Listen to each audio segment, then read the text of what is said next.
INDIA जो है ये क्या है? हम 1973 में जब 9 क्लास में थे तो हमारे एक मौलवी साहब थे, एक कविता कर रहे थे, तो उसका शीर्षक, इस कविता का शीर्ष यही था कि चूहों का अचार मजेदार चटनी। वही स्थिति इन लोगों की है कि जातीय जनगणना के जो आंकड़े जो आए हैं उसको लेकर क्या बीजेपी फुटबैक पे चली गई है? कितना नुकसान होने वाला है? लोकसभा चुनाव पे कुछ असर पड़ेगा आप लोगों पर? ये इसमें तो उनका नो गया है जी। ये लोग कहता है कि लालू यादव जी समझ रहे हैं कि सारा वोट यादव का मेरा है। अगर आपका है तो हमारे बड़े भाई नित्यानंद जी कैसे जीते, रामकृपाल जी कैसे जीते, अशोक यादव जी कैसे जीते, हमारे सारे यादव परिवार के जो हमारे MLA MP आखिर जीत कर कैसे आए? यादव का ये जो आंकड़ा ज्यादा बढ़ाया गया उससे भी आप लोगों का फायदा है? नहीं, वह हमारे हमारे हम नहीं, उसमें भी जहां हमारे भारतीय जनता पार्टी का वोट है यादव परिवार में। नमस्कार, बहुत स्वागत है आपका लाइव बिहार में। मैं आपके साथ रूपम। देखिए, आज हम बात करेंगे सारण लोकसभा की। सारण में कौन कौन प्रत्याशी हो सकते हैं, कौन उम्मीद हो सकता है? अगर इंडिया की बात करें या NDA की बात करें, NDA की तरफ से कौन प्रत्याशी हो सकते हैं, INDIA की तरफ से कौन लोग प्रत्याशी हो सकते हैं, थोड़ा सा हम आपको बताते हैं। फहरिस्त में तो कई ऐसे नाम हैं। इंडिया की तरफ से हम बता सकते हैं आपको कि राजीव प्रताप रूढ़ी और जनक सिंह सच्चिदानंद रॉय, ऐसे जो है जनार्दन सिगरीवाल जो कि अभी भी वहां के सांसद हैं, इनका भी नाम आ रहा है कि हो सकता है 2024 लोकसभा चुनाव में ये सब प्रत्याशी हो सकते हैं, लाइन में हैं, किसी एक को टिकट मिलने की संभावनाएं हैं। अगर INDI की बात करें तो वहां से भी फहरिस्त में कई ऐसे नाम हैं जैसे कि सुनील सिंह, जितेंद्र राज और चंद्रिका रॉय की नाम आ रहा है, और लालू प्रसाद यादव के बड़े बेटे जो कि तेज प्रताप है, उनका भी नाम आ रहा है। चलिए, इसी मुद्दे पर बात करने के लिए आज हमारे साथ जनक सिंह हैं जो कि बीजेपी के सचेतक हैं। आज उनसे हम बात करते हैं क्योंकि फहरिस्त में जो नाम है NDA गठबंधन की तरफ से, इनका भी एक नाम आ रहा है। सर, सबसे पहले तो बहुत स्वागत है आपका लाइव में। देखिए, मैं ढेरों साधुवाद देता हूं आपको और आपके चैनल को। मैं सारण प्रमंडल से आता हूं। सारण प्रमंडल के अंदर 4 लोकसभा सीट है और 24 विधानसभा है। गोपालगंज जिले के अंदर 6 विधानसभा है और 1 लोकसभा। सिवान जिले के अंदर कुल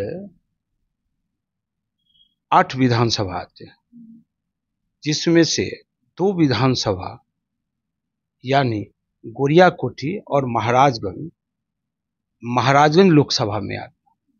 और सारण के अंदर जो 10 विधानसभा है उसमें का एक अपना एक माझी, बनियापुर और तरैया, जहां से मैं विधायक हूं,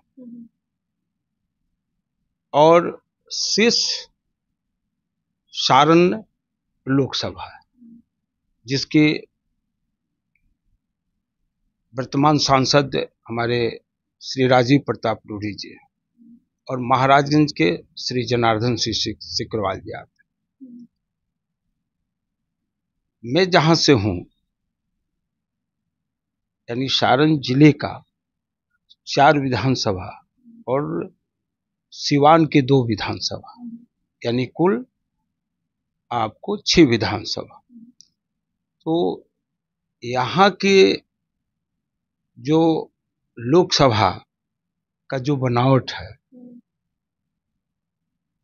वहां पर फिर इस बार भारतीय जनता पार्टी भारी मतों से विजयी होगी। उसी तरह से सारण लोकसभा है जहां राजीव प्रताप रूढ़ी जी विधायक सांसद हैं माननीय, वहां से भी हमारी पार्टी जीतेगी। भारी मत बहुमत। तो जीते। और वही स्थिति हमारे इस बार सिवान की है। हम जदयू हमारे साथ चुनाव लड़ा था, तो श्रीमती कविता जी वहाँ पर जदयू के सांसद है, और गोपालगंज में भी जदयू के लड़े थे। लेकिन इस बार सारण प्रमंडल की चारों लोकसभा यानी गोपालगंज, सिवान, महाराजगंज और सारण, ये चारों के चारों हमारे भारतीय जनता पार्टी के पक्ष में यानी एनडीए के पक्ष में हमारी प्रत्याशी भारी बहुमत से जीतेंगे।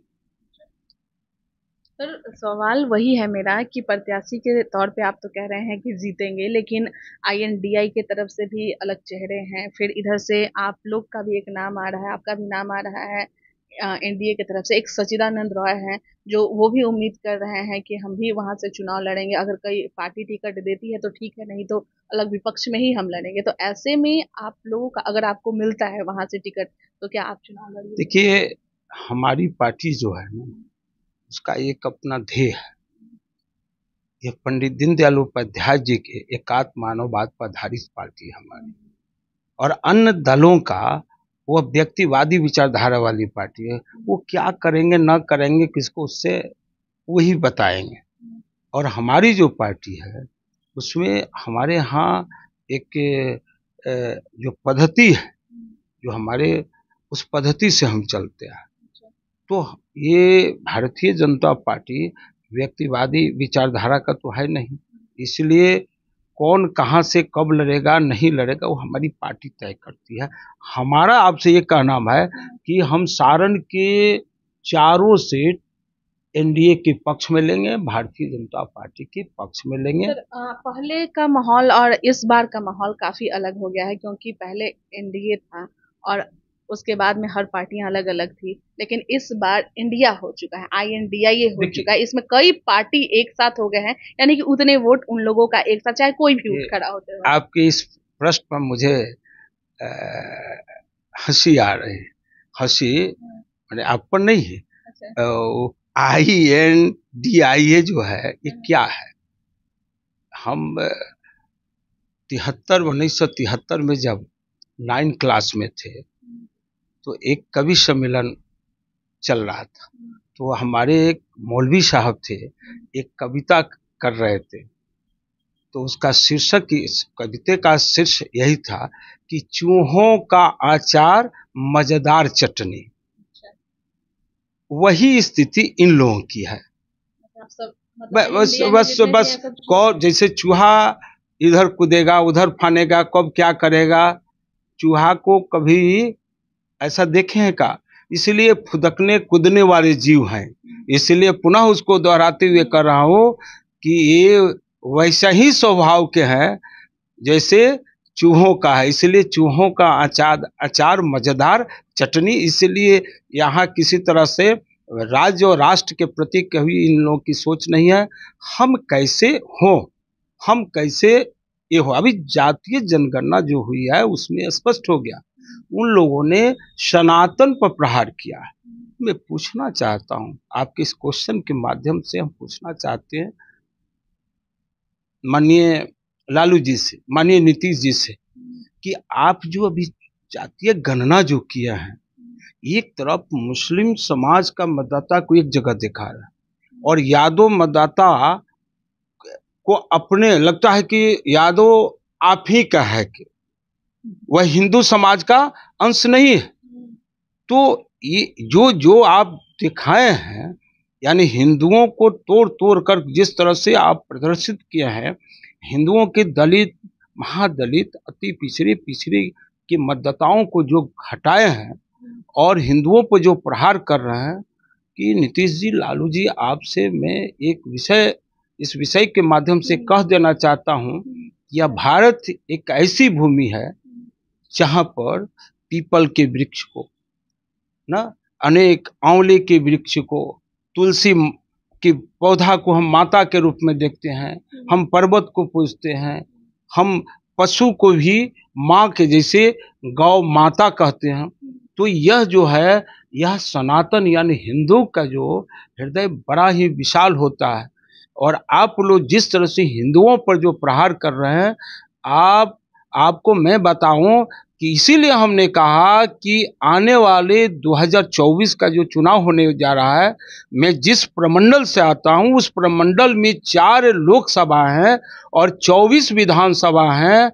हम यह जो आपने जो छल पूर्वक जो घर में बैठकर योजनाबद्ध तरीके से गणना जो किया है, इसका जवाब मतदाता देने के लिए आपके विरुद्ध में तैयार है। हम 4 के चारों लोकसभा एनडीए के पक्ष में लेंगे, बीजेपी के पक्ष लेंगे और 24 के 24 होने वाले 2025 में जो विधानसभा के चुनाव उसमें भी हम लेंगे। उसी तरह से पूरे राज्य में 40 के 40 लोकसभा हमारे पक्ष में आएंगे और 2/3 बहुमत के साथ बिहार की गणना जो किए हैं, जातीय गणना, उसका इतना बड़ा रिएक्शन है कि उस रिएक्शन के फलस्वरूप आपका नाश होगा और हमारे पक्ष में आएगा। हम एनडीए के 2/3 बहुमत के साथ सरकार बनाएंगे। जातीय जनगणना पे ही एक सवाल है कि जिस तरह से जातीय जनगणना पे मैं देख रही हूँ कि आपका थोड़ा सा लगता है बीपी हाई हो गया है। मुझे ये बताइए कि जातीय जनगणना के जो आंकड़े जो आए हैं उसको लेकर क्या बीजेपी फुटबैक पे चली गई है? कितना नुकसान होने वाला है? लोकसभा चुनाव पे कुछ असर पड़ेगा आप लोगों पर? इसमें तो उनका नु गया है जी।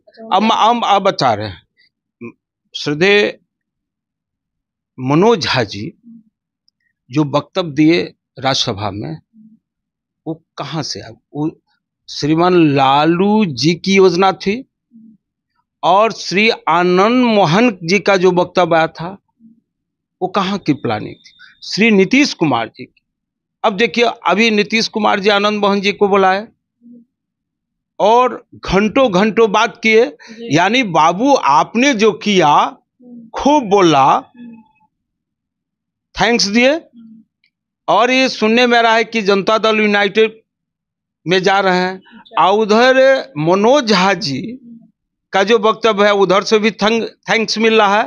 तो समाज की अग्री जाति हो, हमारे विशेषकर राजपूत जाति को मैं कर रहा हूं, राजपूत जाति जो है बिहार में 100% एनडीए के साथ, भारतीय जनता पार्टी के साथ, और ब्राह्मण समाज को हमने हमेशा पूजा है। और ब्राह्मण समाज मनोज झा जी को कहाँ ब्राह्मण मानने के लिए तैयार है। और उसी तरह से हमारे कायस्थ परिवार है, हमारे ब्रह्मर्षि परिवार है, उसी तरह से हमारे ओबीसी के जो लोग, हमारे कोयरी भाई वगैरह जितने भी हो, और वहां भी आए हमारे दलित, महादलित, सबके बीच यह है कि हमारी आबादी को घटा दिया और मात्र यादव समाज में, वही तो मेरा कहना है कि क्या नहीं, हमारे पक्ष में आ गया। तो ये जो ईश्वर, हमारा काम ईश्वरीय काम है। हमारा जो काम है, हमारी भारतीय जनता पार्टी जो है, हम ईश्वरीय के काम मानकर ये कार्यकर्ता के रूप में हम काम करते हैं। तो जो सच में सेवा करेगा, ईश्वर उसके साथ रहेगा। और मैं एकदम दावे के साथ, जो हम लोगों ने कहा है कि 40 के 40 हम बिहार में लोकसभा जीत कर रहेंगे और मोदी जी के झोली में हम देंगे। ये जो दोनों भाई जो है, दोनों भाई जिस प्रकार से माया का खेल खेले, उनका माया का जाल चलने वाला है। फिर हम कर रहे हैं यादव परिवार में भी, हम उस दिन भी कहते, बार बार कर रहे हैं कि यादव परिवार में भी बहुत बड़ा मत हमारे पक्ष में। ये लोग कहता है कि लालू यादव जी समझ रहे हैं कि सारा वोट यादव का मेरा है। अगर आपका है तो हमारे बड़े भाई नित्यानंद जी कैसे जीते, रामकृपाल जी कैसे जीते, अशोक यादव जी कैसे जीते, हमारी सारे यादव परिवार के जो हमारे एमएलए एमपी आखिर जीत कर कैसे आए? यादव का ये जो आंकड़ा ज्यादा बढ़ाया गया, उससे भी आप लोगों का फायदा है? नहीं, वह हम नहीं, उसमें भी जहां हमारे भारतीय जनता पार्टी का वोट है यादव परिवार में, वहां भी घटाया गया। सारे यादव परिवार के जो हमारे एमएलए एमपी आखिर जीत कर कैसे आए? यादव का नहीं, वहां पर और अपना जो उनका है वहां क्या है। लेकिन आज यादव समाज में भी हमारी बहुत बड़ी भारतीय जनता पार्टी की पैठ है। अगर पैठ नहीं रहता तो हमारे सभी माननीय जीत कर नहीं आते। इसलिए बिहार में ये लोग हिंदू वर्सेस मुसलमान किया है, और मुसलमान में भी जो मातृशक्ति है, आज भारतीय जनता पार्टी के बड़े पैमाने पर पक्ष में है। यानी हिंदू समाज जो है बिहार में जो है एकजुट है भारतीय जनता पार्टी के पक्ष में। चलिए, बहुत बहुत धन्यवाद। जनक सिंह हमारे साथ जुड़े हुए थे और जैसा कि आज हम सारण की बात कर रहे थे और सारण में कौन से उम्मीदवार होंगे उसकी भी बात कर रहे थे और साथ ही साथ इन्होंने यह भी बता दिया कि सारण में तो हम जीतेंगे ही, लेकिन लोकसभा का जो 40 का 40 सीट है सभी पर हम जीतेंगे। इंडिया गठबंधन पे भी वो बता रहे हैं, बड़ा सा कटाक्ष कस रहे हैं कि भाई इंडिया का नाम क्या है, इसका अर्थ क्या निकलता है। और साथ ही साथ उन्होंने यह भी कहा कि जातीय जनगणना के जो आंकड़े आए हैं उससे हम बैकफुट पर नहीं गए हैं, बल्कि हमारा एक फायदा होगा। अगर यादव समाज की जो गिनती बढ़ाई गई है उसमें भी हमारा ही फायदा होगा, क्योंकि एक अलग समाज जो यादव समाज का है वो भी हमारे साथ जुड़े हुए हैं। हमारे बड़े बड़े जो नेता हैं यादवों का वहां पर वो उनके साथ जुड़े हुए हैं। साथ ही साथ मुस्लिम समाज से भी एक बड़ी सी जो भीड़ है, जनसंख्या है, वो भी हमारे साथ जुड़ी हुई है और ये सारी शक्तियां नरेंद्र मोदी को जिताने में लग जाएगी। चलिए अभी के लिए इतना ही। बने रहे आप लाइव बिहार यूट्यूब पर सब्सक्राइब और फेसबुक पर लाइक जरूर करें।